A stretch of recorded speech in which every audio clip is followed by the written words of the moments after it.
પાટણ શહેર અને સમગ્ર જિલ્લામાં જન્માષ્ટમી પર્વની ભવ્ય ઉજવણી કરવામાં આવી.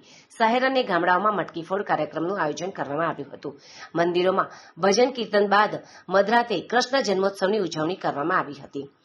રાધાકૃષ્ણ મંદિર, જગદીશ મંદિર તેમજ ગોવર્ધનનાથજી મંદિર અને દ્વારકાધીશ મંદિરમાં કૃષ્ણ ભગવાનને વિશેષ શણગાર કરવામાં આવ્યો હતો. દિવસ દરમિયાન દર્શનાર્થીઓની અવરજવર રહી હતી. શહેરી સોસાયટીઓ અને મહોલ્લામાં રાત્રે 12 વાગે મટકી ફોડ કાર્યક્રમો યોજાયા હતા. બાળકો જય રણછોડ માખણ ચોરના નાદ સાથે મટકી ફોડમાં ભાગ લીધો હતો. હિંગળાચાચર ચોકમાં આવેલ રાધાકૃષ્ણ મંદિરમાં મહાઆરતી બાદ મટકી ફોડ કાર્યક્રમમાં મોટી સંખ્યામાં લોકો ઉપસ્થિત રહ્યા હતા.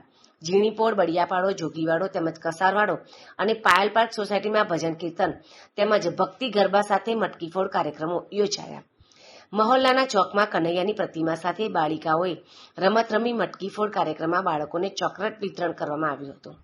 દ્વારકાધીશ મંદિર, બાલકૃષ્ણ હવેલી મંદિર અને ગિરધારી મંદિરમાં રાત્રે 12 વાગે કૃષ્ણ જન્મોત્સવની ભક્તિમય વાતાવરણમાં ઉજવણી કરવામાં આવી.